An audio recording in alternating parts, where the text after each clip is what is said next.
Bonjour à toutes et à tous, je suis René Pelletier.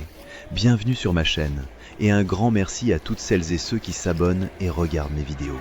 Installez-vous confortablement, découvrons le sujet du jour.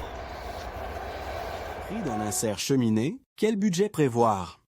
C'est exactement la question à laquelle je vais répondre dans cette vidéo, de façon claire, concrète et surtout réaliste, parce qu'entre le prix affiché en magasin, le coût réel, une fois l'installation terminée, les travaux qu'on n'avait pas anticipés et les écarts énormes d'un projet à l'autre, beaucoup de personnes pensent partir sur un budget raisonnable et finissent avec une facture bien plus élevée que prévu.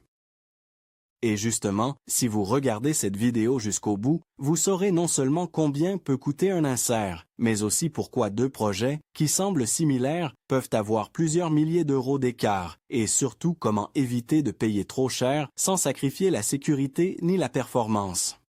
Quand on parle d'un insert de cheminée, on parle d'un appareil fermé qu'on installe dans une cheminée existante ou dans un foyer prévu pour le recevoir, afin d'améliorer très fortement le rendement de chauffe. C'est souvent l'évolution logique pour quelqu'un qui a une cheminée ouverte et qui se rend compte qu'elle chauffe mal, consomme beaucoup de bois et laisse partir une énorme partie de la chaleur dans le conduit. Là où une cheminée ouverte offre surtout le plaisir visuel des flammes, un insert permet de transformer cette chaleur en quelque chose de réellement utile pour le logement. Et c'est justement cette promesse de confort et d'économie qui pousse beaucoup de propriétaires à se poser la question du budget. Le premier point à comprendre, c'est qu'il n'existe pas un prix unique pour un insert cheminée. Il y a d'abord le prix de l'appareil lui-même, puis le prix de l'installation, puis tous les coûts annexes qui peuvent être indispensables selon l'état de la cheminée existante, du conduit, de l'habillage, de l'arrivée d'air, de la ventilation et même du sol ou du mur autour de l'appareil.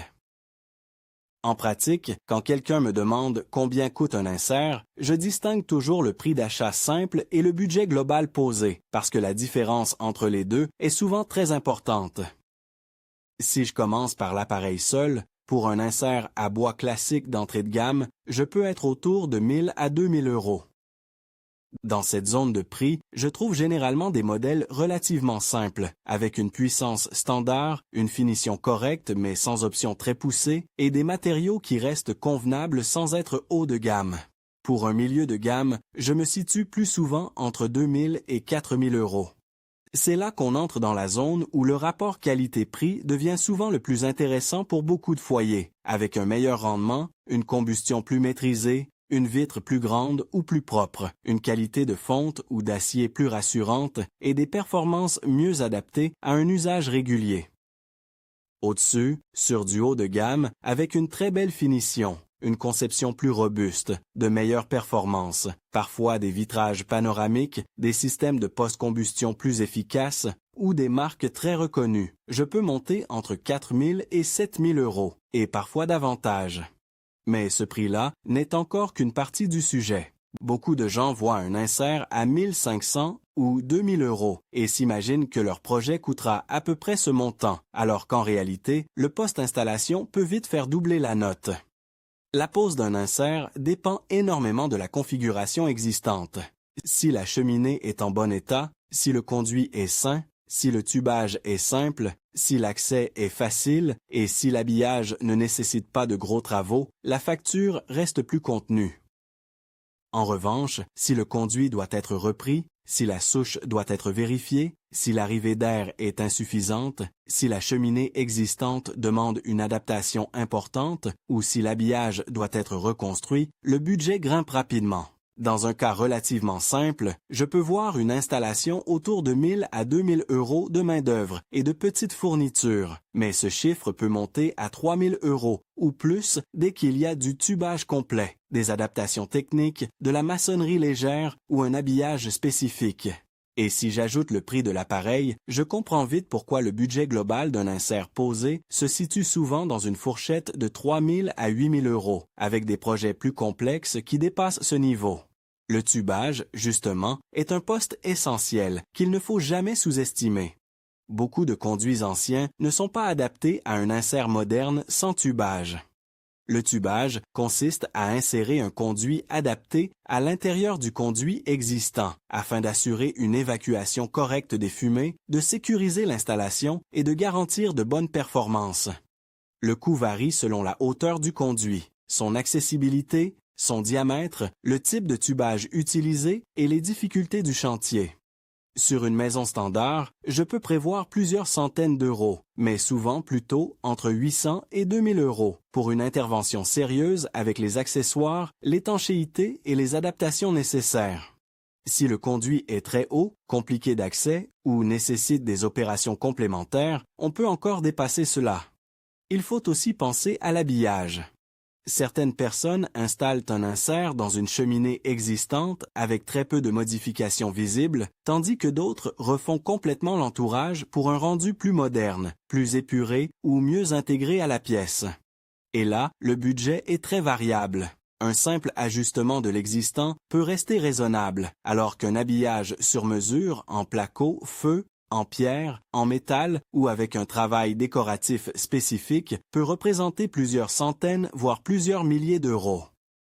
C'est un point important parce que, dans beaucoup de projets, ce n'est pas l'insert qui coûte le plus cher visuellement. C'est tout ce qu'on fait autour pour obtenir un résultat esthétique cohérent avec le salon.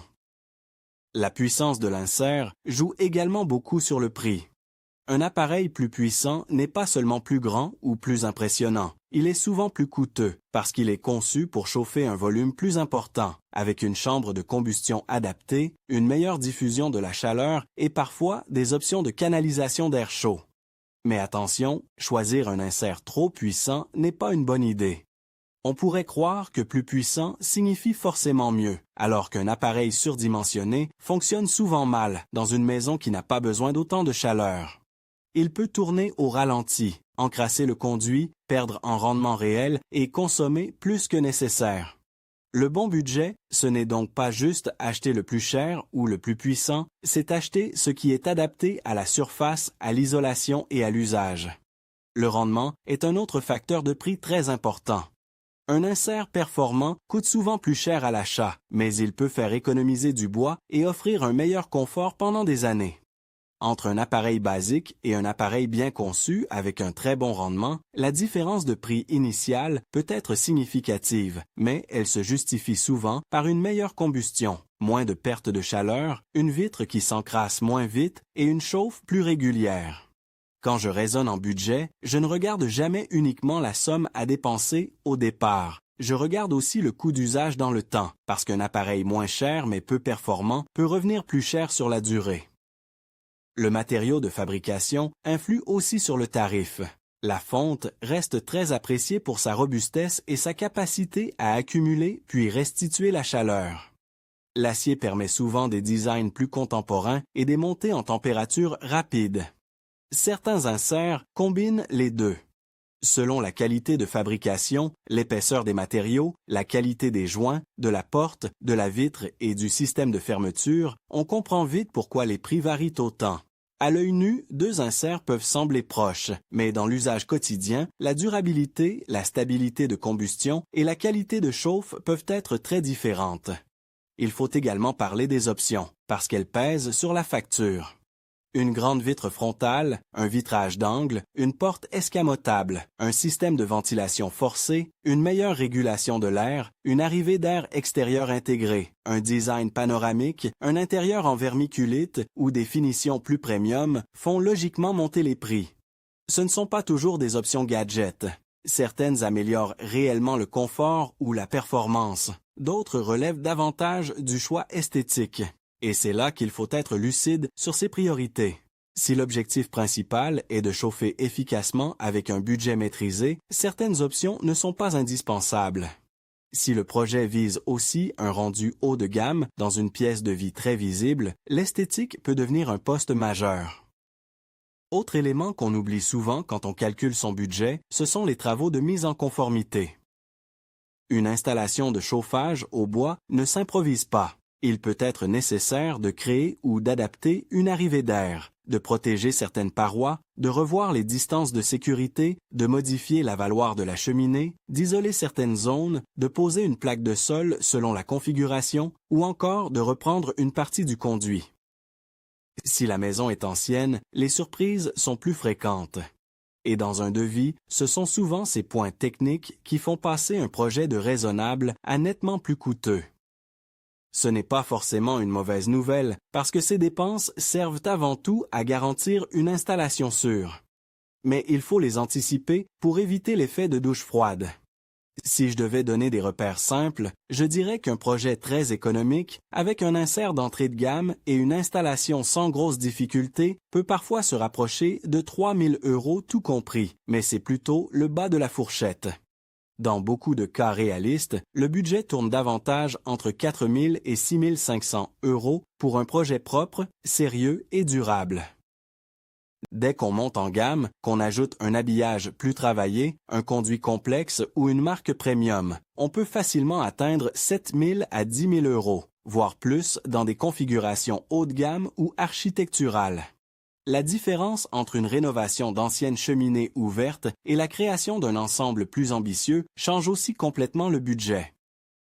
Si j'ai déjà une cheminée maçonnée avec un foyer compatible, une bonne implantation et un conduit récupérable, je pars avec un avantage. Si, au contraire, l'existant est vétuste, fissuré, trop petit, mal dimensionné ou inutilisable, le projet devient plus lourd. Dans certains cas, il faut presque considérer qu'on refait tout l'environnement technique de l'insert, même si visuellement on garde l'idée de la cheminée.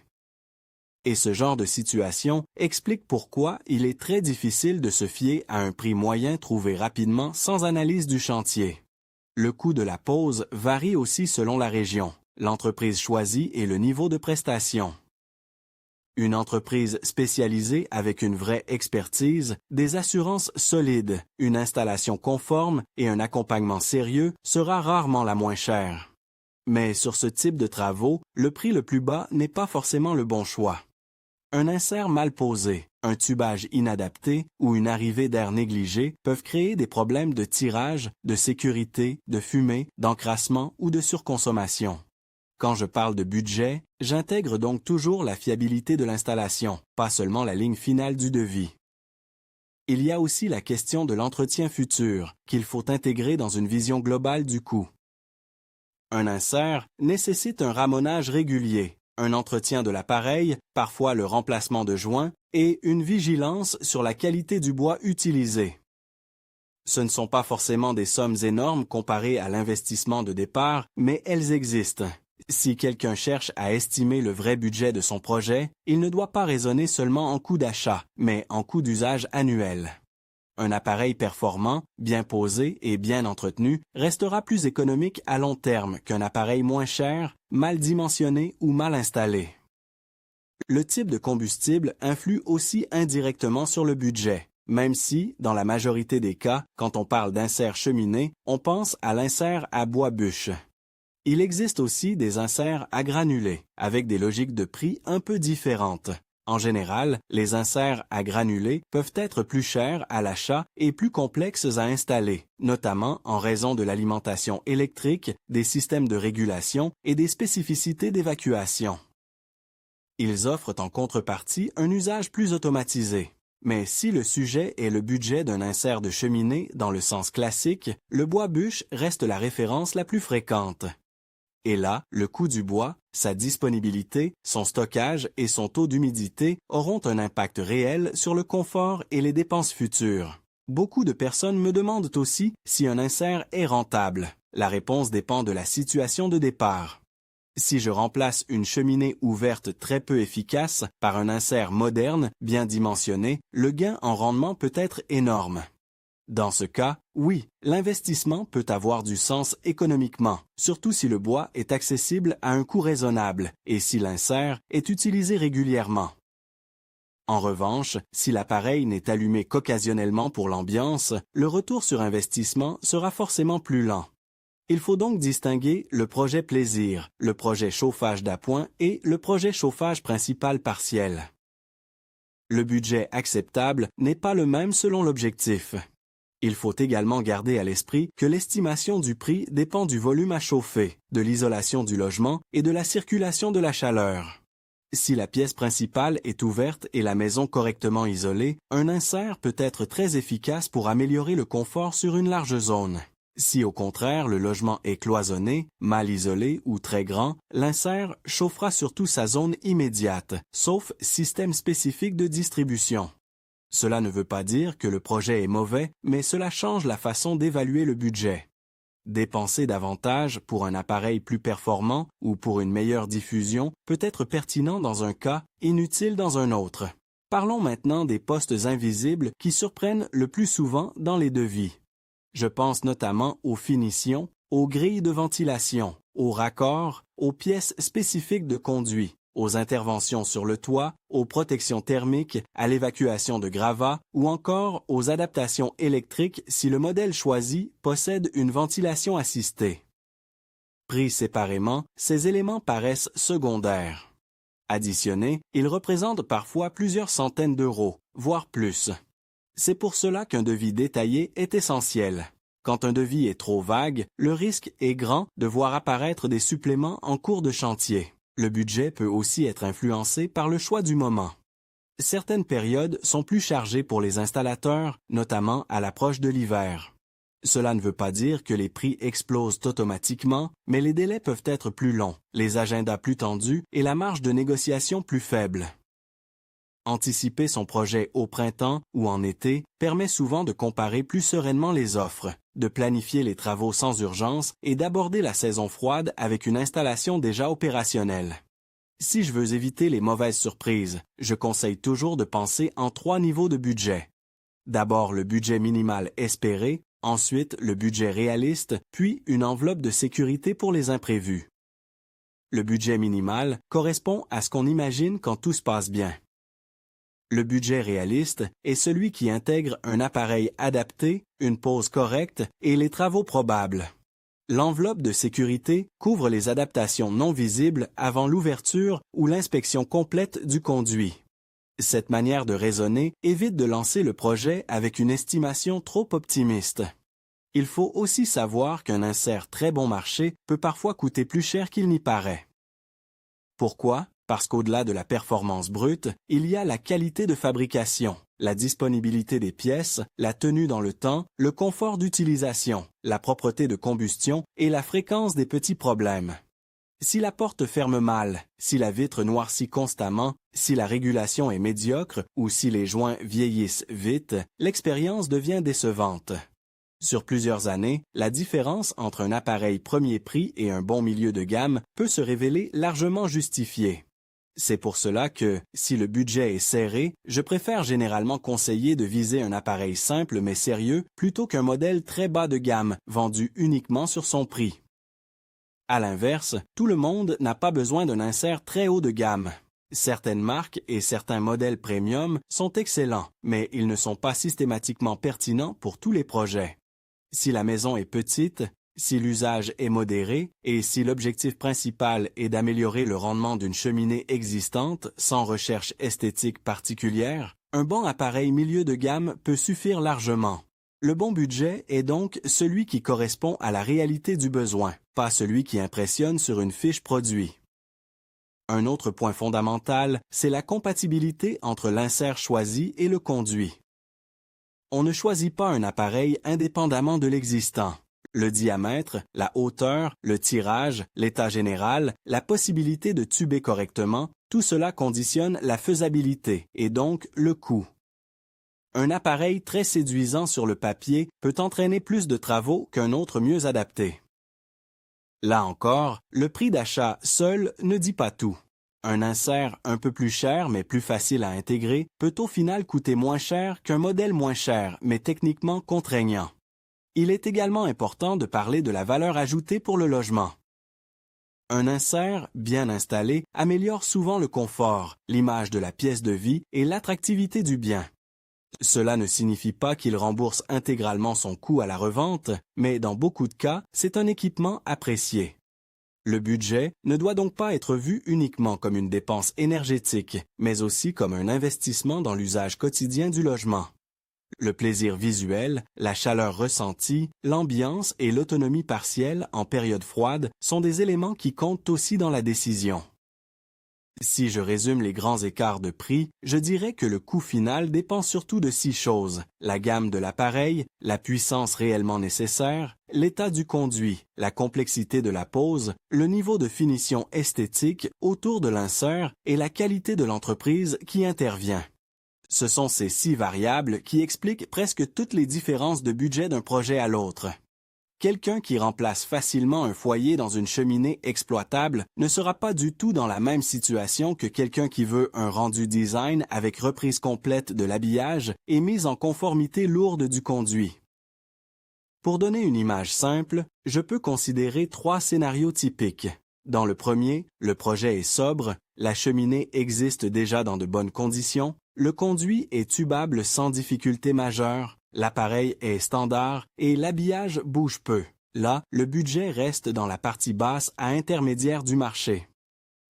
Dans le deuxième, le projet est plus qualitatif, l'insert est mieux fini, le tubage est complet, l'habillage est repris proprement et l'ensemble vise un usage fréquent. Là, on entre dans la fourchette la plus courante pour un projet bien mené. Dans le troisième, on cherche une forte dimension esthétique, un appareil haut de gamme, un vitrage plus spectaculaire, une intégration sur mesure et des travaux techniques plus lourds. Là, la facture peut rapidement grimper au-delà de ce que beaucoup imaginaient au départ. Je pense aussi qu'il est essentiel de ne pas sous-estimer le rôle du diagnostic préalable. Avant de parler sérieusement budget, il faut savoir dans quel état se trouve le conduit, si la structure autour de la cheminée est saine, si l'arrivée d'air est suffisante et si la configuration de la pièce permet une diffusion cohérente de la chaleur. Sans cela, on reste dans des estimations approximatives. Un projet d'insert est un cas typique où le prix final dépend davantage de la réalité du chantier que du produit choisi sur catalogue. En pratique, si vous essayez aujourd'hui d'estimer votre enveloppe, je vous conseille mentalement de distinguer l'appareil, le conduit, la pose, l'habillage et les finitions. Si vous ne faites pas cette séparation, vous risquez de focaliser toute votre attention sur le prix de l'insert et d'oublier que c'est souvent l'ensemble du système qui coûte le plus. C'est exactement ce qui crée les déceptions budgétaires les plus fréquentes. Au final, quand on me demande prix d'un insert cheminée, quel budget prévoir, ma réponse la plus honnête est la suivante. Pour l'appareil seul, il faut souvent compter de 1 000 à 4 000 € dans la majorité des cas, davantage en haut de gamme. Pour un projet complet, fourni et posé, un budget réaliste se situe très souvent entre 4 000 et 8 000 €. Et pour des configurations simples, on peut être un peu en dessous, tandis que pour des projets complexes, design ou techniquement exigeants, on peut largement dépasser ce niveau. Le vrai bon budget n'est pas le plus petit possible, c'est celui qui permet d'avoir un insert adapté, bien posé, sûr, performant et durable. Si vous retenez une seule idée de cette vidéo, retenez celle-ci. Le prix visible de l'insert n'est jamais le budget final.